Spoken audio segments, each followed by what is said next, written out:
morning, afternoon. My name is Emily Scar. I'm a senior advisor with the Marilyn Perg Foundation, the statewide consumer group based here in Baltimore. I want to thank Council President Cohen for hosting us.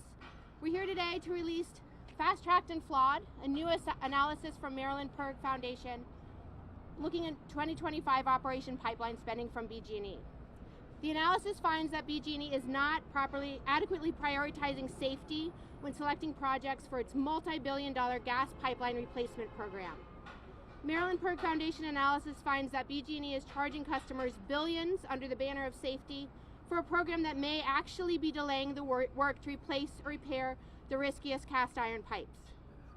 BGE's Operation Pipeline program, which operates under the Maryland Stride Law, has emphasized costly pressure conversions, which require the expensive and time-consuming replacement of new plastic pipes and working regulators in addition to legacy pipes. This approach could impose a long-term financial burden on ratepayers without adequately demonstrating public safety benefits. It could even be delaying the work to repair or replacing aging cast iron pipes. Marilyn Perg Foundation reviewed selection criteria for 34 active Operation Pipeline projects in 2025. Of the 34 projects, 33 list pressure systems, 11 list BG&E's risk scores as a criteria. The more a utility spends on new pipes and equipment, the more it can profit. This is a powerful incentive for wasteful capital spending, and we rely on our legislators and utility regulators to keep a careful watch. As you will hear from People's Counsel David Lapp, if BG&E completes its fully proposed $4 billion in stride-related spending, it will cost customers $19.5 billion to pay back over time, including utility profits. Due in large part to capital spending projects like Operation Pipeline, BG&E gas customers are paying 3 times as much for delivery now as they were in 2010, an increase far outpacing the rate of inflation. As temperatures are dropping, BG&E gas customers are paying the company $2 to deliver the gas for every dollar we spend on gas to heat our homes. I'm thankful for the leadership of everyone here today, not the least of which is Council President Cohen, who has led investigatory hearings into BG&E's rates and done community outreach to BG&E customers working to stop relentless cost increases. And thanks to the leadership of our local and state elected officials, things could soon change. As you will hear from Delegate Embry, Governor Wes Moore signed the bipartisan Next Generation Energy Act into law this year. The law incorporates provisions of Delegate Embry and Senator Mary Washington's Ratepayer Protection Act to add safety and cost effectiveness requirements to the Stride Law. We announced the introduction of that legislation 10 months ago right here. Gas utilities are legally required to maintain the safety of the gas system without increased financial incentives, so these new requirements are long overdue. I'm going to turn it over to our speakers, and then I will close with some recommendations from the white paper to the PSC. We hope we'll have some time for questions at the end. First, I want to welcome People's Counsel David Lapp.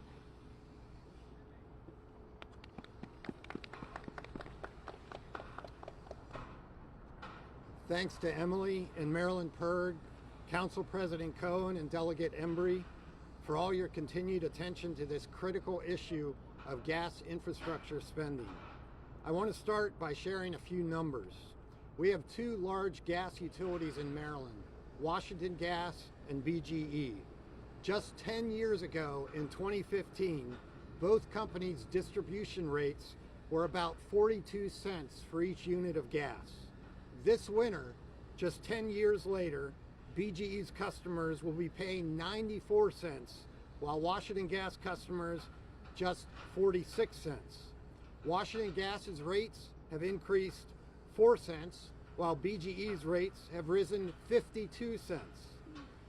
This winter, an average BGE customer will pay more than twice, over $80 more than what gas customers are paying just 30 miles south on I-95. And that's for the same delivery service. What explains that difference? It's BGE's massive spending on gas infrastructure, driven in major part by Operation Pipeline. That's right. Operation Pipeline is BGE's program to replace its entire legacy gas system with a brand new system. BGE is just about 1/3 of its way through the program, but customers have only paid about 3% of the costs. To complete Operation Pipeline, BGE will spend about $3 billion more over the next 20 years at a total customer cost of about $19 billion over time. And that spending will drive BGE's rates much higher than they already are. Customers simply cannot afford business as usual. As highlighted in the PERG report, BGE's Operation Pipeline does not prioritize risk reduction. Risk is not equally spread across BGE's system, and BGE is proceeding without considering alternatives to its program of wholesale replacement. And that means ratepayers are paying too much for safety, reliability, and emissions reductions. People often ask, how can we reduce utility rates? And the simple answer is that once regulators approve that spending is generally locked into rates for decades into the future. You can't easily walk back approvals of infrastructure spending that are the main driver of higher rates. And that's why we need to curb BGE's spending now. We need strong, immediate action to prioritize safety, make use of lower cost alternatives, and reconsider wholesale replacement in light of its impact on customers. Thanks. I think President Cohen.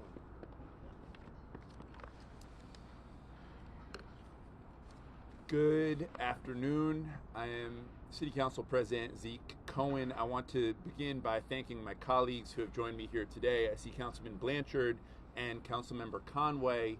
I also want to thank David Lapp for his work on behalf of the people. I want to thank Emily Scarr and Marilyn Perg for their relentless commitment to telling the truth. And I want to thank my friend Delegate Liz Embry, who showed true political courage in her last session working to pass the Ratepayer Protection Act. When the City Council held our hearing back in February, executives from Baltimore Gas and Electric told us that safety was their top priority. Yet this report tells a very different story. This report confirms that BGE does not prioritize replacing hazardous, unsafe pipes that pose safety risks. Instead, they're focused on upgrading their entire system, pipe by pipe. A reasonable person might ask, why the disconnect? The bottom line is that BGE prioritizes profit for their investors over safety and affordability for our residents. Every time BGE tears up our streets to replace the pipes, they make more money. Exelon's shareholders make more profit. And guess who pays the bill? We do. Out of control capital spending is in large part why gas distribution rates on our bills have tripled since 2010. And don't take my word for it. According to Exelon's own most recent public earnings statement, BGE's third quarter profits increased by 82% since last year. These gains are, and I want to quote from this document, primarily due to distribution rates associated with updated recovery of investments. In other words, they dig up our pipes, we pay the bill, and their shareholders get a windfall. This is what an underregulated monopoly looks like. But on the ground in Baltimore, it looks like the father whose BGE bill skyrocketed to $1,200 and who worries about keeping his home. It looks like small businesses, restaurants that struggle to keep their doors open because they can't keep up with the bills. It looks like the senior who spoke at our hearing and told us that she has to choose between medical oxygen and electricity. It looks like families that can't afford to hang holiday lights and buy gifts for their children. Baltimoreans deserve better. The City Council will continue to fight for our people. Thanks to the leadership of Delegate Embry and other champions in the General Assembly, we have some new guardrails on BGE's capital spending. But there is one entity with the power to truly rein them in, and that is the Public Service Commission. We need the PSC to step up and do their job. Today, I am calling once again for an off-ramp for the planned 2026 rate hike and for a freeze on all future rate hikes. Freeze the rates. The council will hold another hearing to examine these practices in early 2026. It is a great honor to stand with the people that are around and behind me, and it is now my great pleasure and honor to introduce our delegate, Delegate Embry, whose work has truly made an enormous difference on this fight. Delegate Embry. Thank you.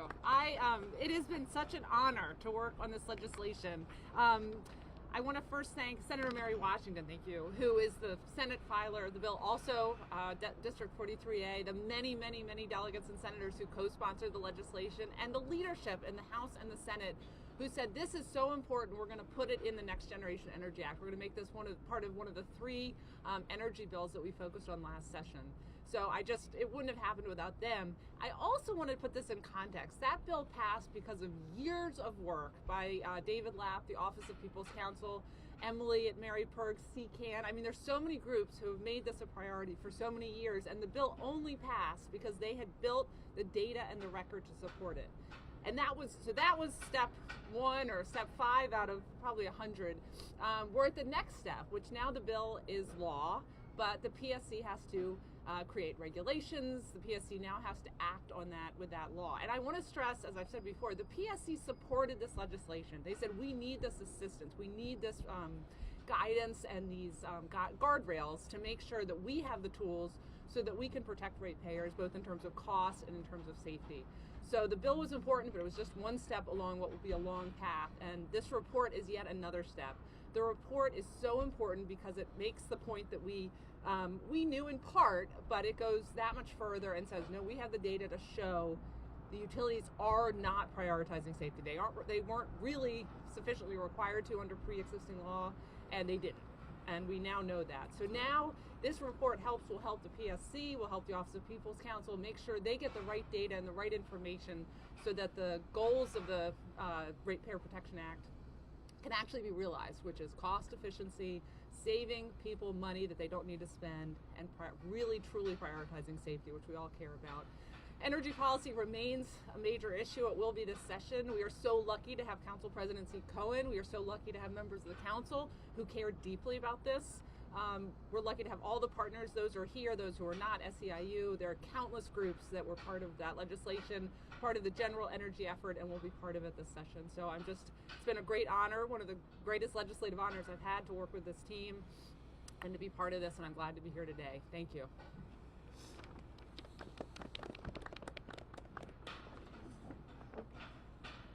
Hello, everyone. I'm Brittany Baker, Maryland Director of Chesapeake Climate Action Network, and I'm grateful to be a part of this team as well and to zoom out a little bit on this conversation.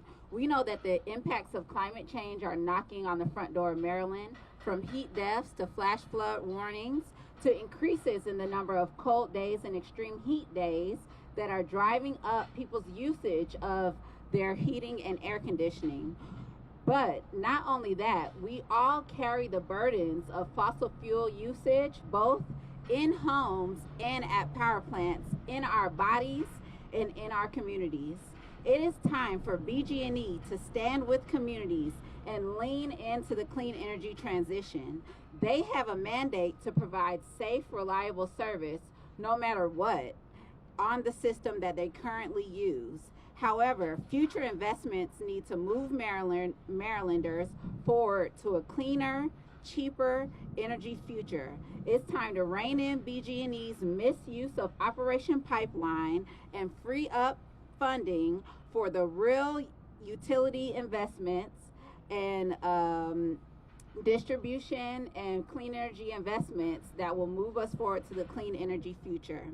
Stop the senseless and wasteful spending and get out of the way of the clean energy transition. Thank you to our speakers.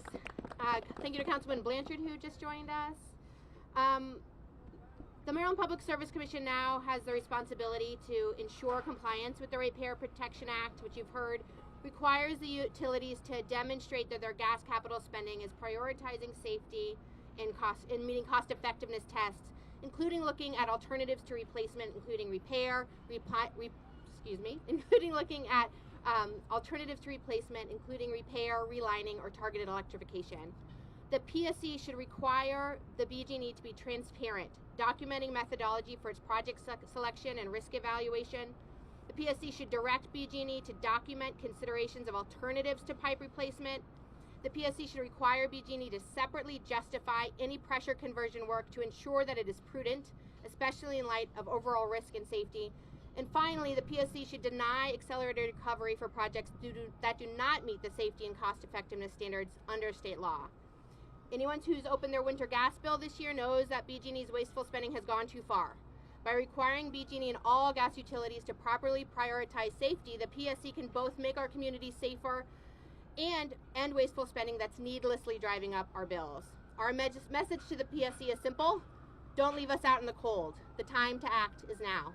Thank you. We can take a couple questions, I think, before I let you guys go in the warmth. And I do also briefly just want to recognize Councilmember Parker, who's joined us as well.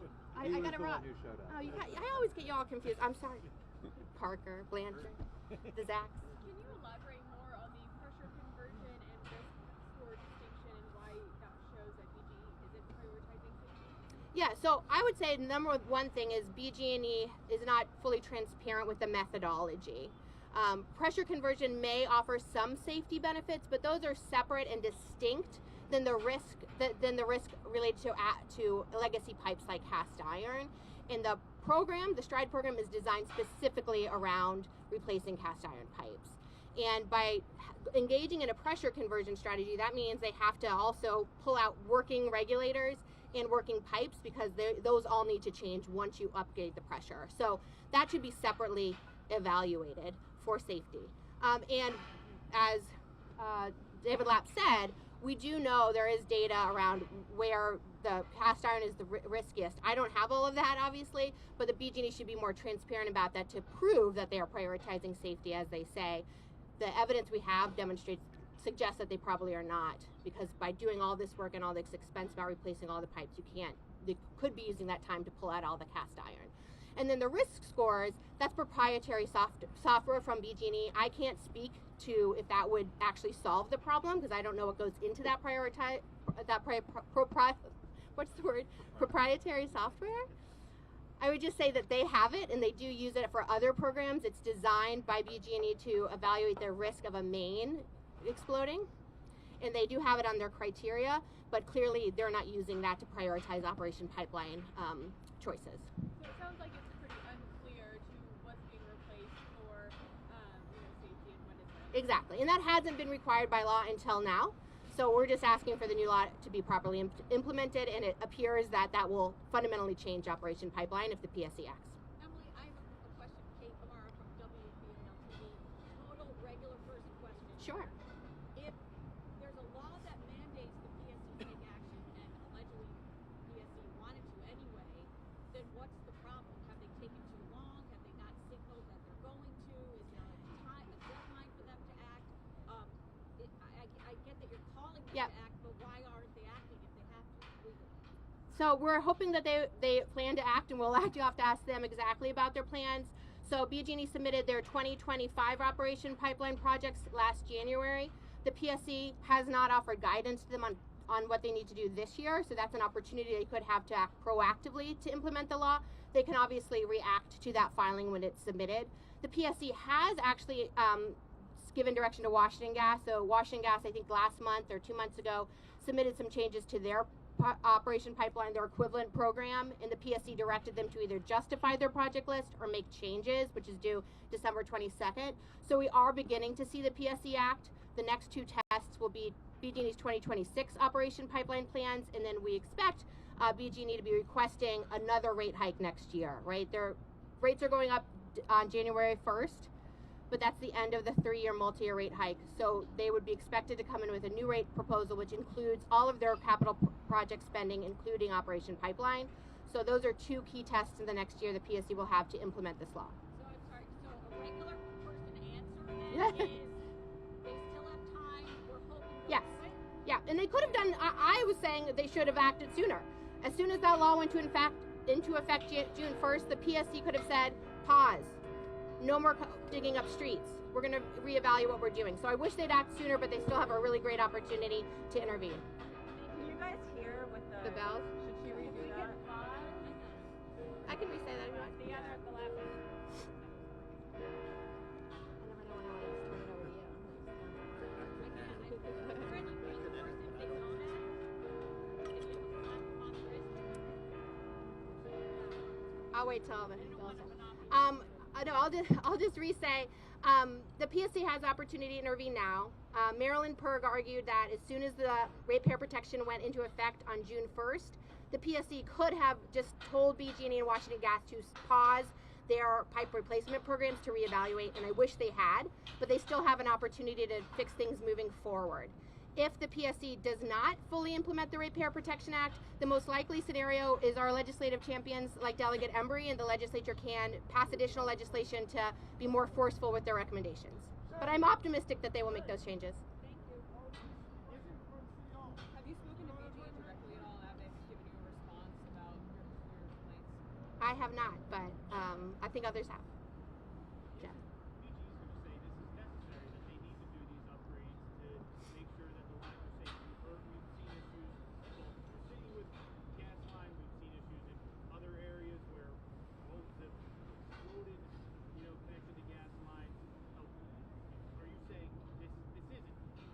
Yeah, our evidence is that this is not the most effective way to prioritize safety.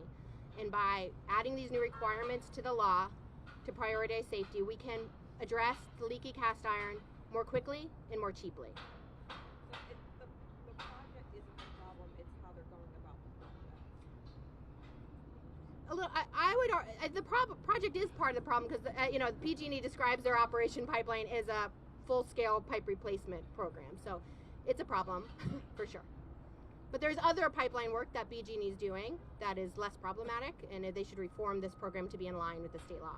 David, do you want to add